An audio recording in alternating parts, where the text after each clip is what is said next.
नमस्कार विद्यार्थियों। आज का जो मेरा टॉपिक है वो बीकॉम पार्ट द्वितीय वर्ष के विद्यार्थियों के लिए है और ये टॉपिक है जिसका नाम है इवोल्यूशन ऑफ मनी, यानी मुद्रा का उद्भव, यानी मुद्रा का विकास किस प्रकार से हुआ, कौन कौन से स्टेज से गुजरना पड़ा। जब हम मुद्रा के उद्भव या विकास की बात करते हैं तो सबसे पहले हमें मानव सभ्यता के विकास के साथ जुड़ना होगा कि किस प्रकार से जैसे जैसे मानव सभ्यता का विकास होता गया वैसे वैसे मुद्रा का स्वरूप बदलता गया और एक मुद्रा नए रूप में जो है वो लोगों के सामने आती रही। अगर हम मुद्रा के उद्भव की बात करें, विकास की बात करें, तो मुद्रा के विकास के प्रारंभिक चरणों की अगर हम बात करें तो सबसे पहले हमें मुख्य रूप से जो कारण मिलता है मुद्रा का विकास मानव सभ्यता में क्यों हुआ, उसके लिए सबसे बड़ा जो कारण है वो है बार्टर सिस्टम। बार्टर सिस्टम का मतलब है वस्तु विनिमय प्रणाली। वस्तु विनिमय प्रणाली का तात्पर्य ये होता है कि वस्तु के बदले वस्तु का आदान प्रदान करना, वस्तु का बदले वस्तु का आदान प्रदान करना। ये एक ऐसी प्रणाली थी, एक ऐसी परंपरा थी मानव सभ्यता के विकास में जिसके अंदर लोगों की आवश्यकताएं बहुत सीमित हुआ करती थी और वो अपना जीविकोपार्जन सीमित संसाधनों से करते थे।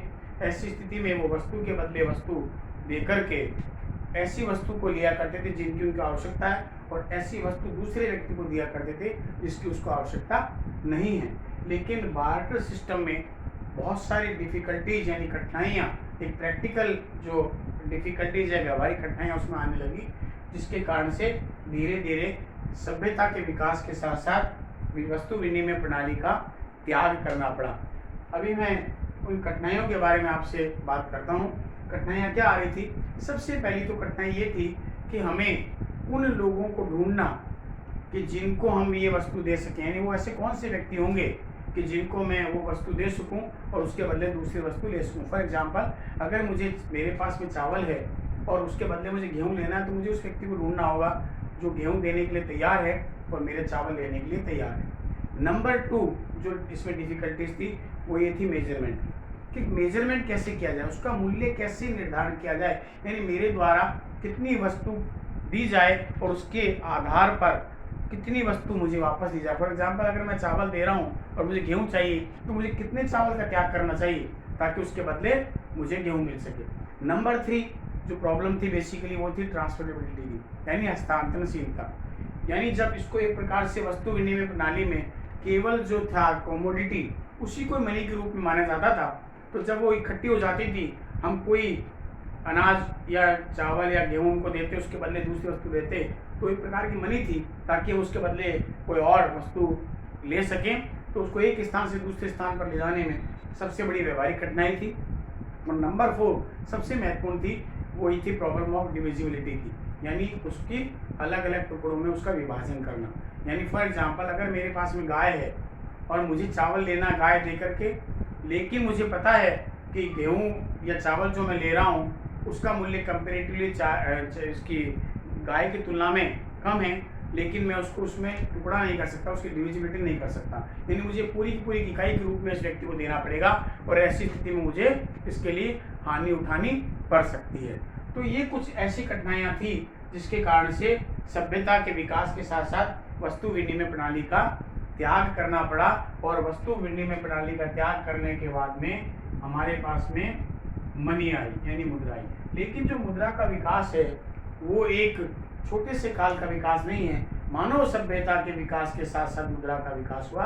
क्योंकि सबसे पहले जब मानव सभ्यता पनपी, सबसे पहले हमारा आया था शिकारी युग, जिसको आप हंटिंग एज बोलते हैं, और शिकारी युग से सीधे आगे जाते जाते यानी बीच में कृषि युग आया, कृषि युग के बाद में औद्योगिक युग आया, और इस प्रकार से अलग अलग युग जब आए और जब मानव सभ्यता अपने पूर्ण चरम सीमा पर थी विकास में, तो उस स्थिति में आज इस प्रकार की मुद्रा हमारे सामने आ गई है जिसको हम शाक मुद्रा, पत्र मुद्रा या प्लास्टिक मनी जिसको आप कह सकते हैं, इस प्रकार की मुद्रा के रूप में इसको जो है वो देख सकते हैं। तो जैसे जैसे शिकारी युग में जब है मनुष्य की आवश्यकताएं बिल्कुल सीमित थी, जंगलों में वो रहता था, केवल शिकार करके वो खाता था, उसको कोई मुद्रा की आवश्यकता नहीं थी। उसके बाद में जैसे कृषि युग आया वो कृषि करके अनाज उत्पादित करने लगा और उस अनाज का हस्तांतरण करके वो अपना जो है जीविकोपार्जन करता था, तो अपनी आवश्यकता की संतुष्टि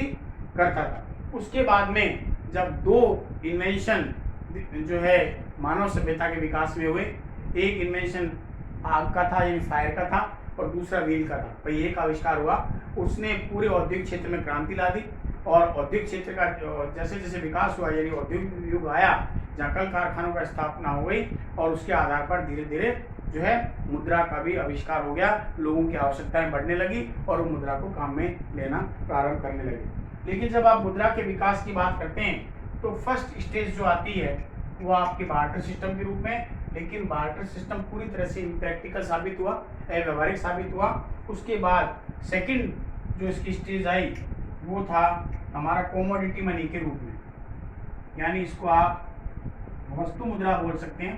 कमोडिटी मनी यानी जब वस्तुओं का आदान प्रदान होने लगा यानी पदार्थ मुद्रा के रूप में, जिसमें और इसके अंतर्गत जो है 4 प्रकार की जो वस्तुएं थी उनको मुद्रा के रूप में माने जाने लगा। सबसे पहला उपभोग वस्तुएं यानी वे वस्तुएं जो उपभोग की जाती है उपभोक्ता के द्वारा, उसे मुद्रा के रूप में स्वीकार किया जाता था एक दूसरे को आपस में दे करके, और वो अपना जो है आवश्यकताओं को संतुष्ट करते थे। उसी के अंतर्गत यानी कमोडिटी मनी में दूसरा आता है पूंजीगत वस्तुएं।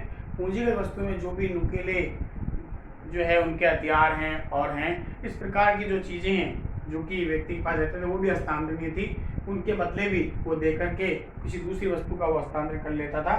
उसके बाद में हमारे आती है सांकेतिक मुद्रा। सांकेतिक मुद्रा का मतलब होता है जो कि मुद्रा तो नहीं है लेकिन उस सभ्यता ने उसे मुद्रा का रूप दे दिया, मुद्रा मान लिया गया।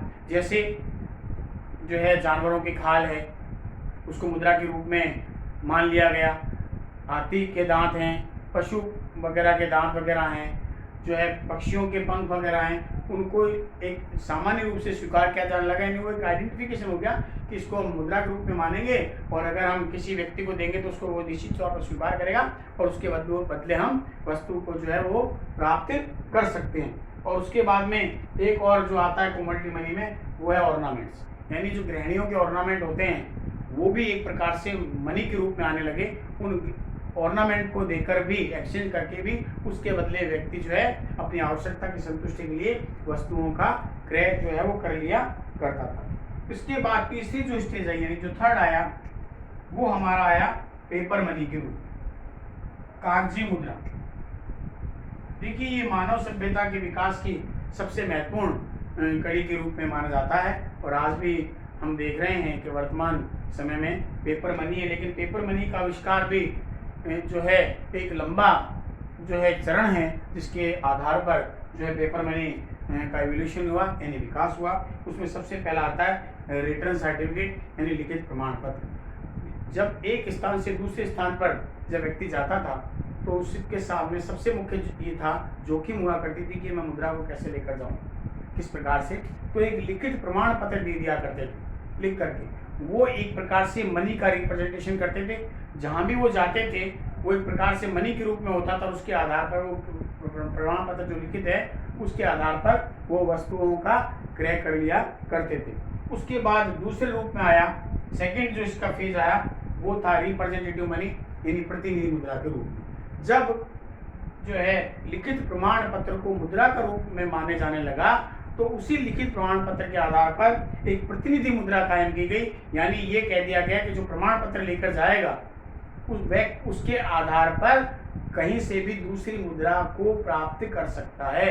यानी उसको जो है रिटर्न जो डॉक्यूमेंट था, जो प्रमाण पत्र था, उसको मनी के साथ में जोड़ दिया गया। वो कभी भी उसको प्रमाण पत्र के आधार पर वो मुद्रा प्राप्त कर सकता है। उसके बाद तीसरा है पेपर मनी का जो स्टेप आया वो आया कन्वर्टेबल मनी यानी परिवर्तनशील पत्र मुद्रा, जो कि देश के केंद्रीय बैंकों के द्वारा, हमारे यहाँ रिजर्व बैंक ऑफ इंडिया है उसके द्वारा जारी की गई। परिवर्तनशील पत्र मुद्रा वो मुद्रा होती है जिसे देश का केंद्रीय बैंक स्वर्ण अथवा रजत में यानी गोल्ड अथवा सिल्वर में बदलने की गारंटी देता है। उसके बाद फोर्थ स्टेज जो आई वो हमारी थी नॉन कन्वर्टेबल पेपर मनी यानी अपरिवर्तनशील पत्र मुद्रा।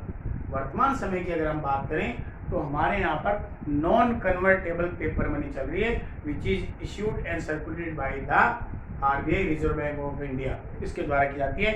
इसका तात्पर्य है परिवर्तनशील पत्र मुद्रा वह मुद्रा होती है जिसमें देश का केंद्रीय बैंक उस मुद्रा को स्वर्ण अथवा रजत में बदलने की गारंटी नहीं देता है। रीजन दोनों में बेसिकली अंतर क्या है? परिवर्तनशील पत्र मुद्रा में प्रैक्टिकली प्रॉब्लम ये थी कि हमें बहुत सारे स्वर्ण अथवा रजत के भंडार रखने पड़ते। अगर हमें, क्योंकि परिवर्तनशील में जब रिजर्व बैंक अगर ये गारंटी देता है कि हम बदल रहे हैं तो आप अपनी मनी जमा कराइए, उसके आधार पर आप गोल्ड अथवा सिल्वर के रिजर्व या वो पदार्थ के रूप में प्राप्त कर सकते थे। लेकिन वर्तमान परिप्रेक्ष्य में हमारे पास में नॉन कन्वर्टेबल मनी इसलिए है क्योंकि हमारे पास में इतने भंडार नहीं है कि रिजर्व बैंक की गारंटी दे सके कि हम उसको परिवर्तित कर देंगे, यानी स्वर्ण अथवा रजत में बदल देंगे। इस प्रकार से जो है 4 रूपों में जो मुद्रा के रूप में आया। और जो चौथी स्टेज हमारे सामने आई वो हमारी थी क्रेडिट मनी, यानी साख मुद्रा। देखिए सबसे बड़ी प्रॉब्लम है कि एक स्थान से दूसरे स्थान पर कैश के रूप में, नकद के रूप में अगर मुद्रा ले जाते हैं जोखिमपूर्ण है। कहीं भी चोरी होने का डर हो सकता है, डकैती होने का डर हो सकता है, कुछ भी घटना उसके साथ में हो सकती है। और व्यापार वृद्धि के साथ साथ एक स्थान से दूसरे स्थान पर मुद्रा को ले जाना बहुत ही प्रैक्टिकली बहुत कठिन होता है। तो व्यापार में वृद्धि के साथ साथ औद्योगिक क्रांति के साथ साथ जो है वो साख मुद्रा का विकास हुआ। और साख मुद्रा के अंतर्गत जो मुद्रा आती है